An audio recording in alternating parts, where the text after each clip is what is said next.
Dear students, welcome to the class of Home Science. गृह विज्ञान में हम बाल विकास कर रहे थे और पिछली कक्षाओं में हमने भाषा विकास के बारे में थोड़ा अध्ययन किया और आज हम करेंगे भाषा विकास की मुख्य अवस्थाएं। बालकों में भाषा विकास की कई अवस्थाएं हैं। इनमें से कुछ अवस्थाएं भाषा के विकास से पूर्व संप्रेषण से संबंधित हैं। भाषा से पहले भी हमने पढ़ा था। भाषा क्या है? भाषा संप्रेषण का एक माध्यम है। संप्रेषण जिसे हम अंग्रेजी में कम्युनिकेशन कहते हैं, अर्थात अपनी भावनाएं, अपने विचार और अपनी बात दूसरे व्यक्ति तक पहुंचाना। तो बालकों के अंदर भाषा के विकास से पहले भाषा के पूर्व की अभिव्यक्तियों के द्वारा बालक अपने विचारों को, अपनी समस्याओं को और अपने संवेगों को वयस्कों को बता सकते हैं। जब बालक जन्म लेता है तो उसमें भावी विकास की समस्त संभावनाएं निहित रहती हैं, परंतु भाषा की योग्यता के विकास का एक विशिष्ट स्थान होता है जो कि बहुत अधिक मायनों में वातावरण से प्रभावित होता है। बालकों में भाषा विकास की विभिन्न अवस्थाएं होती हैं। पहले होती हैं, इसे हम अध्ययन में आसानी के लिए दो तरह से पढ़ सकते हैं। पहले होती हैं भाषा के पूर्व की अभिव्यक्तियां, अर्थात भाषा बोलने से पहले ही बच्चे अपने मन के भाव दूसरों को बता सकते हैं। जैसे कि क्रंदन पहला होता है, क्राइंग, अगला होता है कूइंग एंड बैबलिंग। इसे हम डिटेल में आगे अध्ययन करेंगे। उसके बाद होती है शाब्दिक भाषा की अभिव्यक्तियाँ। ये तब जबकि बालक के स्वरयंत्र मजबूत हो जाए और उसमें शब्दों को बोलने की और समझने की योग्यता आ जाती है। उसके बाद में उसका शब्द भंडार बढ़ता है और कुछ विशिष्ट शब्दावलियाँ उसकी भाषा में आ जाती हैं और इस प्रकार धीरे धीरे बालकों में भाषा का विकास होता है। तो सबसे पहले हम करेंगे भाषा के पूर्व की अभिव्यक्तियाँ। इन्हें बोलते हैं pre speech forms of communication. बोलने की तैयारी की अवस्था भाषा विकास की प्रारंभिक अवस्था है। प्रारंभिक अवस्था में बालक के पास मूल रूप से शब्द के बोलने की शक्ति का अभाव रहता है, परंतु कुछ ऐसे प्रक्षेप और सहज क्रियाएं होती हैं जिनसे वह अपनी आवश्यकताओं को दर्शाता है। और इनमें सबसे पहली होती है क्रंदन यानी कि क्राइंग। जैसे कि इसमें आप देख सकते हैं डेवलपमेंटल स्टेजेस यानी विकास की अवस्थाएं भाषा की बताई गई हैं। जब बालक 0 से 3 मंथ्स का होता है तब वो कुछ जानी हुई और अनजान आवाज़ों को समझ सकता है, पहचान सकता है कि ये उसके प्रियजनों की आवाज़ है या कोई अनजानी आवाज़ है, या अगर तेज़ आवाज़ करो तो बालक रोने लगता है। 4 से 6 महीने में बालक कमांड्स को समझ सकता है, जो भी उसे बोला जाता है तो वो उसे समझ सकता है। 7 से 12 महीने का बालक कुछ शब्दावली समझने लगता है, पर्टिकुलरली नाउन्स जिसे हम संज्ञा कहते हैं, यानी किसी भी व्यक्ति का नाम या उसका अपना नाम या उसके फेवरेट टॉयज़ का नेम या उसके प्रियजनों का नाम वो समझ सकता है और रिस्पॉन्ड भी करता है। इस समय तक बालक 5 से 20 शब्दों के बारे में जानता है।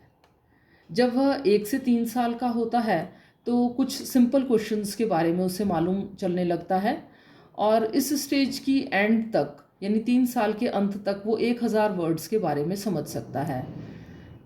कुछ बालक जो कि कुशाग्र बुद्धि के होते हैं, वो उनकी वोकैबुलरी 1000 वर्ड से अधिक भी हो सकती है। और 3 से 5 वर्ष का बालक अच्छे से समझ सकता है और अपने आप को एक्सप्रेस भी कर सकता है।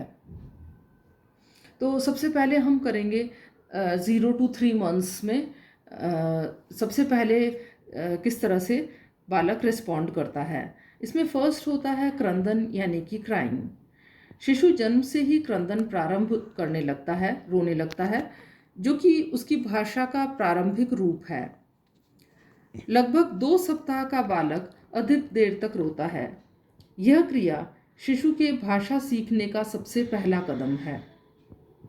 यह क्रिया एक प्रक्षेप या सहज क्रिया है जिसमें केवल दैहिक परिवर्तन मात्र होते हैं और इन क्रियाओं से कोई बौद्धिक या संवेगात्मक संबंध नहीं है। यानी ऐसा नहीं है कि बच्चे को दुख होता है तभी वो रो रहा है या कुछ समझ करके रो रहा है, बौद्धिक या संवेगात्मक संबंध नहीं होता, लेकिन केवल ये एक रिफ्लेक्स एक्शन है। इस आयु के बच्चे सोते सोते भी रो सकते हैं।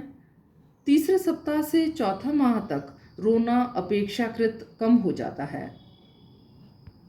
इस समय शिशु क्यों रोता है?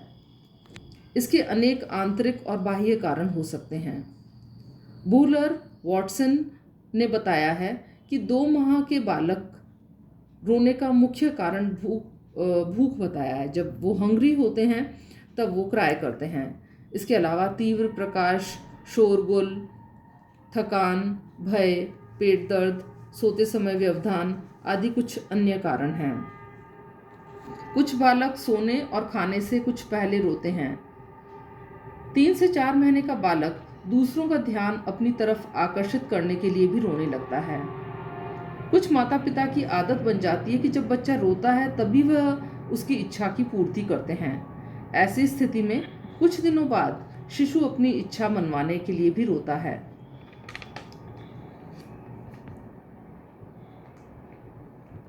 अध्ययनों में यह देखा गया है कि यदि बालक सामान्य रूप से रोता है तो रोने से उसकी आवश्यकताओं की पूर्ति तो होती ही है, साथ ही मांसपेशियों का भी अभ्यास हो जाता है। इस अभ्यास से उसकी मांसपेशियों की वृद्धि भी होती है और उनमें समन्वय भी बढ़ता है। अगली प्रक्रिया होती है कूइंग और बबलाना, कूइंग एंड बैबलिंग। शिशु रोने के अतिरिक्त और भी अनेक प्रकार की ध्वनियाँ निकालता है। इन्हीं ध्वनियों को कूइंग एंड बैबलिंग कहते हैं। 4 से 5 महीने से ध्वनियाँ स्पष्ट होने लगती हैं और आयु बढ़ने के साथ साथ बच्चों का क्रंदन कुछ समय बाद कूइंग और बबलाने में परिवर्तित हो जाता है। छींक लेते समय, जम्हाई के समय, खांसते समय बालक कुछ ध्वनियाँ बोलता है। ये ध्वनियाँ शरीर के उन अंगों से पैदा होती हैं